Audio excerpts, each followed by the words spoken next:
In the news this week, education cuts hits the state with jobs and school programs under threat. Also, unemployment rates rise again as people seek to re-enter the workforce, plus bidding farewell to a high school with a distinguished community history.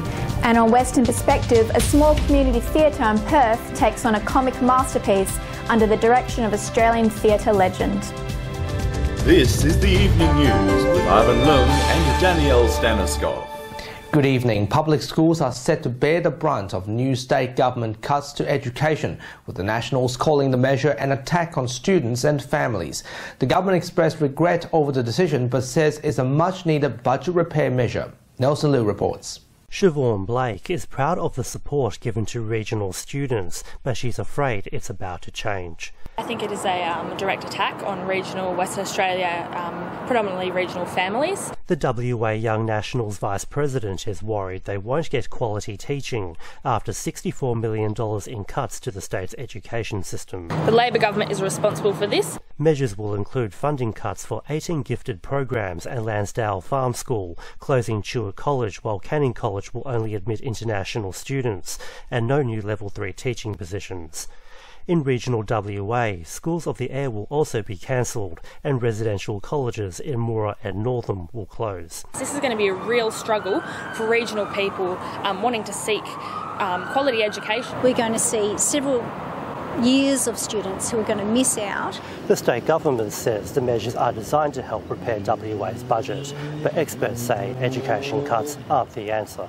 Education is not an optional extra. It is the core business of government, and yet that is not the area where you look at taking funds out. But there's still a chance to keep providing WA kids quality education. They can make decisions to find funding elsewhere. Nelson Liu, WAMN News. The state unemployment rate has increased to 6.6% over recent months, which sparked concern in the community. With an increasing number of people entering back into the workforce after seeing how the economic downturn played out, many are now stuck in unemployment. Taylor Hanna has the details. Unemployment rates have risen to 6.6% over recent months, with fears that they will increase further under the McGowan government. Liberal MP Dean Nowder said although unemployment rates are low, participation rates are at an all-time high. There are more jobs available and hopes for the economy improving. It's concerning to see the unemployment jump the way it did. At the same time, the fact that the participation's going up suggests that there's a lot of people that have been sitting out there for some time, so that the unemployment rate has been higher than we've been recognising for some period of time. Long-term job prospects for WA are still very strong, with a lot of opportunities to broaden and diversify our community. I think it's a good thing that there's greater job opportunities for people out there. We need to make the most of those opportunities, but where the government can help is ensuring that its policy settings are right. Taylor Hanna, WAMN News. Meanwhile, the national unemployment rate currently remains at 5.4%, with ABS figures showing the number of people with jobs rose by 61,000, which is higher than expected. Just 9 months after the state election defeat, former Liberal Premier and current Cottesloe MP Colin Barnett announced he will quit politics. After months of speculation, Mr Barnett finally confirmed his departure during a radio interview on the ABC. Liberal MPs have paid tribute to his retirement, with Mike Nahan and Lisa Harvey praising Mr Barnett's performance. Colin does things his way, and as he always does, and has in this case, but he's done the right thing. He's moved on at the right time. Although it's yet to know who will be taking up the Liberal candidate spot for the Cottesloe by-election, Deputy Leader Lisa Harvey says she would like to see gender equality in the pre-election race.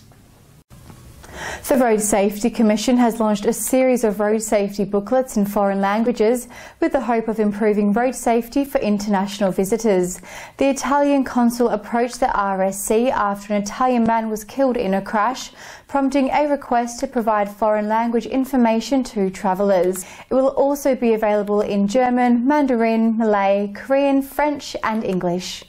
It's a surprising fact that nearly 1 million people a year choose to take a self-drive holiday in Western Australia. So whether they're young backpackers or whether they're families taking the holiday of a lifetime, we want them to be safe on our roads. Lloyd Rainey has won the defamation case against the state government with a primary reward of $600,000. The full compensation will be given at a later date. Mr. Rainey did not appear in court to hear the verdict. Instead, his lawyer Martin Bennett faced the media, saying Mr. Rainey was relieved by the court's decision. The case was sparked back in 2007 after former WA Police Detective Jack Lee named Mr. Rainey as the prime and only suspect for his wife's Colin Rainey's murder. Mr. Rainey's compensation may become Australia's most expensive payout in defamation law history, followed by Rebel Wilson's case against Bauer Media. The government has 21 days to appeal. US President Donald Trump discussed with Russian President Vladimir Putin regarding the nuclear issue in North Korea. During the conversation, both leaders focused on how to solve the region's nuclear risks. It follows the US says it's ready to communicate with North Korea after the communist state launched several missiles. Mr. Putin continued to call for all parties not to worsen the situation. The Brexit bill has been defeated in UK Parliament after some Conservative MPs refused to support the EU withdrawal bill. The ministry responsible for Brexit expressed its disappointment and says the department will determine whether more changes to the bill are needed. The defeat created more difficulties for Prime Minister Theresa May, as EU leaders may support the terms of Brexit during the meeting in Brussels. And finally this week, after 56 years of service and several generations passing through its doors, Hamilton Hill Senior High School is closing. Events leading up to the closure allowed community members and past students to relive their memories at the school. The principal says the school has played an integral role in the community. Hammy, as we call it affectionately, really gets under your skin very quickly. So today is a very, very sad day, particularly for staff, but also for the wider community that have become very attached. 173 current students and majority of the staff will relocate to Fremantle College next year. Mr. Botcher believes the move is positive for the community. And that's our weekly news and current affairs. You can follow the latest happenings on our website and Facebook. Don't forget to join us next weekend for a final bulletin for 2017. Until we see you then, good night.